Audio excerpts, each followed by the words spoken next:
नमस्कार, मैं हूं शिवम और आप देख रहे हैं एडुडिक्ट्स। इस वीडियो में हम सीखने के कॉन्सेप्ट को यानी कि अधिगम की अवधारणा को समझेंगे। हम ये जानेंगे कि लर्निंग जो है उसको कैसे डिफाइन करते हैं, लर्निंग को इन्फ्लुएंस करने वाले कौन कौन से फैक्टर्स होते हैं, कर्व्स ऑफ लर्निंग यानी कि अधिगम वक्र क्या होता है, अधिगम के पछाड़ यानी कि प्लेट्यूज ऑफ लर्निंग क्या होते हैं और अधिगम अंतरण यानी कि ट्रांसफर ऑफ लर्निंग क्या होता है। चलिए देखते हैं। सबसे पहले यह समझते हैं कि अधिगम यानी कि लर्निंग क्या होता है। अलग अलग मनोवैज्ञानिकों ने इसे अलग अलग तरीके से परिभाषित किया है। सरल शब्दों में हम यह कह सकते हैं कि नए ज्ञान को अर्जित करना, सीखना यानी कि अधिगम कहलाता है। Learning means the acquisition of new knowledge. अगर रॉबिन्स के शब्दों में देखें तो उनका कहना था कि अधिगम हमारे व्यवहार में आने वाला स्थायी परिवर्तन है, या हम ऐसा कह सकते हैं कि अधिगम के कारण हमारे व्यवहार में स्थायी परिवर्तन आता है। Learning causes permanent changes in our behaviour. और ये जो परमानेंट चेंजेस हैं ये एब्सोल्यूटली परमानेंट नहीं है, ये रिलेटिवली परमानेंट है। एक छोटे से एग्जाम्पल से समझते हैं। मान लो आपको साइकिल चलाना नहीं आता है और आपने साइकिल चलाना सीखा, आपने लर्न किया साइकिल चलाने के प्रोसेस को, तो आपके बिहेवियर में एक चेंज आया कि अब आप साइकिल को चला सकते हो। जो चीज आप पहले नहीं कर सकते थे, जो पहले आपके व्यवहार में शामिल नहीं था, वो अब आपके व्यवहार में शामिल हो गया है। यहां पर स्थायी परिवर्तन इसलिए कहा गया है क्योंकि कुछ ऐसे भी परिवर्तन होते हैं जो कि स्थायी नहीं होते हैं, उन्हें हम लर्निंग में इंक्लूड नहीं करते हैं। जैसे कि किसी बीमारी की वजह से आने वाला जो परिवर्तन होता है, मान लो किसी को बुखार हो जाता है और उसके कारण जो उसके बिहेवियर में टेम्पोररी चेंज आता है, उसे आप लर्निंग में इंक्लूड नहीं कर सकते हो। तो लर्निंग क्या है? एक रिलेटिवली परमानेंट चेंज है हमारे बिहेवियर में। और लर्निंग विकास की प्रक्रिया का ही एक हिस्सा है, जैसा कि हमने डेवलपमेंट वाले वीडियो में भी देखा था। और चूंकि यह विकास की प्रक्रिया का ही हिस्सा है, इसलिए ये थ्रू आउट आवर लाइफ चलता रहता है, जीवन पर्यंत चलता रहता है।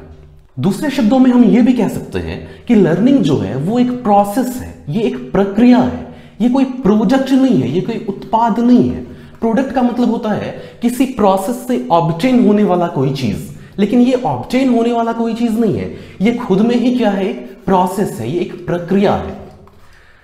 अधिगम के कितने सारे प्रकार होते हैं, तो इन्हें हम ब्रॉडली 3 कैटेगरीज में बांट सकते हैं। फॉर्मल लर्निंग यानी कि औपचारिक अधिगम, अनौपचारिक अधिगम यानी कि इनफॉर्मल लर्निंग, और गैर औपचारिक लर्निंग यानी कि नॉन फॉर्मल लर्निंग। जो फॉर्मल लर्निंग है वो हम स्कूल या फिर रेगुलर कॉलेजेस वगैरह में प्राप्त करते हैं, जहां की एक निश्चित तरीका, एक निश्चित पाठ्यक्रम, एक निश्चित स्थान होता है ज्ञान को प्राप्त करने का। जो इनफॉर्मल लर्निंग है, जो अनौपचारिक अधिगम है, उसमें हम अपने डेली लाइफ एक्सपीरियंसेस के थ्रू, हमारे जो दैनिक जीवन के अनुभव होते हैं उनके थ्रू सीखते हैं, या फिर जो यूट्यूब या फिर दूसरे जो लर्निंग एप्स हैं या इंटरनेट की मदद से जो हम सीखते हैं। तो ये सारी चीजें किसमें आती हैं? इनफॉर्मल लर्निंग में। अनौपचारिक अधिगम में सीखने का स्थान, समय, करिकुलम कुछ भी नियत निश्चित नहीं होता है, ये काफी फ्लेक्सिबल होता है, जो कि लर्नर, सीखने वाला, अपने सुविधानुसार तय करता है। और जो गैर औपचारिक लर्निंग यानी कि नॉन फॉर्मल लर्निंग है, वो एक तरह से फॉर्मल और इनफॉर्मल के बीच में आने वाला है। फॉर एग्जाम्पल इग्नू, NIOS, ये सब एक इस तरीके का लर्निंग सिस्टम है जहां कि आपको जाकर क्लासेस अटेंड नहीं करने पड़ते हैं, और ये इनफॉर्मल की तरह फ्लेक्सिबल भी नहीं है, अनौपचारिक की तरह फ्लेक्सिबल भी नहीं है। यहां पर करिकुलम निश्चित होता है, यहां पर सिलेबस निश्चित होता है, यहां ये फिक्स्ड होता है कि लर्नर किस चीज को लर्न करेगा। अब समझते हैं कि अधिगम को प्रभावित करने वाले कारक यानी कि फैक्टर्स कौन कौन से हैं। इन्हें हम ब्रॉडली 2 कैटेगरीज में बांट सकते हैं, आंतरिक कारक यानी कि इंटरनल फैक्टर्स और बाह्य कारक यानी कि एक्सटर्नल फैक्टर्स। आंतरिक कारक वो कारक होते हैं जो कि किसी भी लर्नर यानी कि सीखने वाले के अंदर पाए जाते हैं और वो लर्निंग के प्रोसेस को इन्फ्लुएंस करते हैं। जैसे कि किसी भी पर्सन की जो एज है, उसकी जो मैच्योरिटी है, ये क्या करती है? लर्निंग के प्रोसेस को इन्फ्लुएंस करती है। जैसे कि कोई 2 साल का बच्चा और कोई 25 साल का इंसान, दोनों के लर्निंग का जो प्रोसेस है ये डिफरेंट होगा। ये डिफरेंस क्यों आया? उसके एज और मैच्योरिटी की वजह से आया, उम्र और परिपक्वता के कारण आया। कोई बंदा सीखने के लिए कितना इच्छुक है, कितना जागरूक है, रेडीनेस कितनी ज्यादा है उसमें, ये भी इंटरनल फैक्टर में ही आएगी और ये प्रभावित करती है किससे? लर्निंग के प्रोसेस को। फिर बात आती है बाह्य फैक्टर यानी कि एक्सटर्नल फैक्टर की, और यहां हम उन फैक्टर्स को रखते हैं जो कि बच्चे के अंदर नहीं पाए जाते हैं, बाहर पाए जाते हैं, एनवायरमेंटल हैं और लर्निंग के प्रोसेस को अफेक्ट करते हैं। जैसे कि जो समाज है वो प्रभावित करता है, किसी भी बच्चे के आसपास का जो वातावरण है, उसकी जो फैमिली है, उसका जो स्कूल है, जो नेबरहुड है, ये सारा कुछ क्या हो सकता है? एक्सटर्नल फैक्टर हो सकता है। तो ये थे अधिगम को प्रभावित करने वाले कारक यानी कि फैक्टर्स अफेक्टिंग लर्निंग। अब देखते हैं अधिगम के वक्रों को यानी कि लर्निंग कर्व्स को। यहां कुल 4 प्रकार के कर्व्स हैं आपके सामने। पहला है सरल रेखीय वक्र यानी कि straight line curve, convex curve, concave curve और मिक्स्ड कर्व। इन्हें समझते हैं। यहां जो ग्राफ बनाए गए हैं इनमें 2 चीजों का ध्यान रखा गया है। पहला है प्रयास यानी कि एफर्ट्स और दूसरी एक्सिस पर है अधिगम यानी कि लर्निंग। इन्हीं दोनों चीजों के बीच में संबंध को दर्शाया गया है इन ग्राफ के माध्यम से, इन कर्व्स के माध्यम से। यहां जो सबसे पहला कर्व है स्ट्रेट लाइन कर्व, इसमें आप देख सकते हो कि जो लर्निंग का रेट है, जो अधिगम की दर है, वो अनचेंज्ड है, वो लगातार एक समान दर से चल रही है। लेकिन फिर जो कन्वेक्स कर्व यानी कि उन्नतोदर वक्र है, यहां पर अधिगम की दर यानी कि लर्निंग की जो रेट है वो समय के साथ साथ क्या हो रही है? डिक्रीज होती जा रही है। जो तीसरा कर्व है कॉन्केव कर्व, यहां पर क्या हो रहा है? लर्निंग का रेट शुरू में तो कुछ कम था और फिर ये समय के साथ बढ़ रहा है और ये रेट बढ़ता ही जा रहा है, ऊपर की तरफ बढ़ता जा रहा है ये रेट। तो ये कैसा कर्व है? Concave curve. और जो मिक्स्ड कर्व है जिसे कि एस शेपेड कर्व भी कहते हैं, ये कॉन्वेक्स और कॉन्केव दोनों से मिलकर बना हुआ है।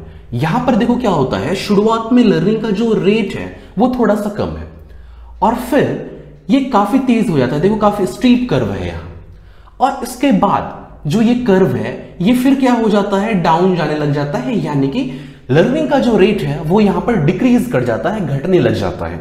ये था मिक्स्ड कर्व। अब समझते हैं अधिगम के पठारों को यानी कि प्लेट्यूज ऑफ लर्निंग को। अधिगम के पठार कहने का मतलब यह है कि कभी कभी जब सीखने की प्रक्रिया में यानी कि लर्निंग प्रोसेस में कोई रुकावट या कोई कठिनाई आ जाती है और इससे सीखने की गति रुकने लग जाती है, तो इससे क्या होता है? जो कर्व है वो एक तरीके से समतल यानी कि सपाट होने लग जाता है, जैसा कि पठार यानी कि प्लेट्यू होता है। तो इसे ही क्या कहा गया है? अधिगम का पठार या फिर प्लेट्यू ऑफ लर्निंग कहा गया है। अधिगम की प्रक्रिया में आई हुई रुकावट या कठिनाई के कारण जब सीखने की गति रुक जाती है तो इसके फलस्वरूप अधिगम वक्र में बनने वाले सपाट समतल स्थल को अधिगम का पठार यानी कि प्लेट्यू ऑफ लर्निंग कहते हैं। जैसा कि 2 एग्जांपल यहां आपके सामने है। पहले एग्जांपल में आप देख सकते हो कि लर्निंग का प्रोसेस पहले चल रहा था और ये चलते चलते एक ऐसे स्टेज में, एक ऐसे स्टेशनरी फेज में पहुंच गया है कि अब इसका रेट बढ़ नहीं रहा है और ये बिल्कुल सपाट समतल हो गया है। तो इस स्टेज को क्या कहा जाता है? लर्निंग प्लेट्यू कहा जाता है। दूसरे ग्राफ में भी आप देख सकते हो कि शुरुआत में भी ये ऑलमोस्ट कांस्टेंट था, ये बहुत ज्यादा बढ़ नहीं रहा था। तो यहां भी क्या बन रहा था? अधिगम का पठार। लेकिन जिस कठिनाई की वजह से ये बढ़ नहीं रहा था लर्निंग का रेट, उस कठिनाई को अगर हटा दिया गया, कोई भी बच्चा जब कुछ सीखने का प्रयास कर रहा होता है और किसी कठिनाई के कारण सीखने की प्रक्रिया अवरुद्ध हो जाती है, फिर जब उस कठिनाई को हटा दिया जाता है तो सीखने की जो दर है वो क्या हो जाती है? बढ़ने लग जाती है। जैसे कि यहां सीखने की दर बढ़ती जा रही है।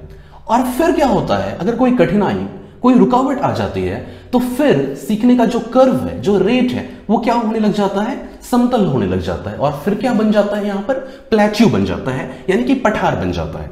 तो ये ही थे अधिगम के पठार यानी कि प्लेट्यू ऑफ लर्निंग। अब समझते हैं अधिगम अंतरण या फिर सीखने का स्थानांतरण, जिसे कि ट्रांसफर ऑफ लर्निंग कहा गया है, ये क्या होता है? अधिगम अंतरण का अर्थ है किसी विषय, कार्य अथवा परिस्थिति में अर्जित ज्ञान का उपयोग किसी अन्य विषय, कार्य अथवा परिस्थिति में करना। यानी कि आपने जो कोई भी चीज किसी सिचुएशन में सीखा, उसे जब आप किसी दूसरे सिचुएशन में यूज कर रहे हो तो इसे क्या कहा जाता है? अधिगम अंतरण या फिर ट्रांसफर ऑफ लर्निंग। एक छोटा सा एग्जांपल लेते हैं। मान लो आपने साइकिल चलाना सीखा और आपको साइकिल चलाना आ गया, और बाद में जब आप मोटरसाइकिल चलाना सीख रहे होते हो तो वहां बैलेंस करना, खुद का बैलेंस बनाना, हैंडल को संभालना, इन सारी चीजों का जो आपका ज्ञान है साइकिल चलाने के वक्त जो आपने सीखा था वो यहां काम आ रहा है। तो इसे ही हम क्या कहते हैं, अधिगम अंतरण या फिर ट्रांसफर ऑफ लर्निंग कहा जाता है इसे। इसके 3 प्रकार हैं। पहला है सकारात्मक अंतरण यानी कि पॉजिटिव ट्रांसफर, जब पूर्व ज्ञान नए ज्ञान को अर्जित करने में सहायक होता है। When prior knowledge is helpful in acquiring new knowledge, तो इस तरीके के ट्रांसफर को क्या कहा जाता है, पॉजिटिव ट्रांसफर। जैसा कि एग्जाम्पल हमने अभी देखा था कि आपने साइकिल चलाना सीखा था, वो जो पूर्व ज्ञान था वो नए ज्ञान को यानी कि मोटरसाइकिल चलाने सीखने में क्या कर रहा था, मदद कर रहा था। तो वो क्या था, सकारात्मक अंतरण था। फिर क्या है, नकारात्मक अंतरण यानी कि निगेटिव ट्रांसफर। ये क्या होता है, जब पूर्व ज्ञान नए ज्ञान को अर्जित करने में बाधक हो। फॉर एग्जाम्पल, मान लो आपने किसी चीज को सीखा और वो कॉन्सेप्ट गलत था। अब जब आप उसके सही कॉन्सेप्ट को सीख रहे हो तो बार बार आपने जो पुरानी बातें याद रखी हुई हैं वो उस कॉन्सेप्ट में आकर बाधक बन रही हैं। तो इस तरीके का जो लर्निंग ट्रांसफर है ये क्या कहलाता है, नकारात्मक अंतरण यानी कि निगेटिव ट्रांसफर। और जो तीसरा टाइप है वो है शून्य स्थानांतरण यानी कि जीरो ट्रांसफर। यह तब होता है जबकि पूर्व ज्ञान नए ज्ञान को अर्जित करने में ना तो सहायक हो और ना ही बाधक हो, ना ही वो हेल्प कर रहा है और ना ही कोई प्रॉब्लम कॉज कर रहा है। फॉर एग्जाम्पल, आपको साइकिल चलाना आता है और आप आज क्या कर रहे हो, संस्कृत पढ़ना सीख रहे हो, तो आपका यहां पूर्व ज्ञान जो है वो नए ज्ञान को अर्जित करने में ना तो सहायक बन रहा है और ना ही कोई बाधा डाल रहा है। तो इस तरीके का ट्रांसफर यहां पर शून्य स्थानांतरण यानी कि यहां पर कोई ट्रांसफर होता ही नहीं है, जीरो ट्रांसफर कहलाता है। तो ये थी बातें अधिगम से संबंधित। इसके बाद के वीडियो में हम देखेंगे लर्निंग से संबंधित बहुत सारे इंपॉर्टेंट थ्योरीज को। यदि आपको यह वीडियो पसंद आया हो तो लाइक करें, कमेंट्स के थ्रू बताएं कि आपको वीडियो कैसा लगा, अपने फ्रेंड्स के साथ शेयर करें और चैनल को सब्सक्राइब करना बिल्कुल भी ना भूलें। आप फेसबुक पर और टेलीग्राम पर भी एडुडिक्ट्स के साथ जुड़ सकते हो और इसके लिंक आपको वीडियो के डिस्क्रिप्शन में मिल जाएंगे। Thank you.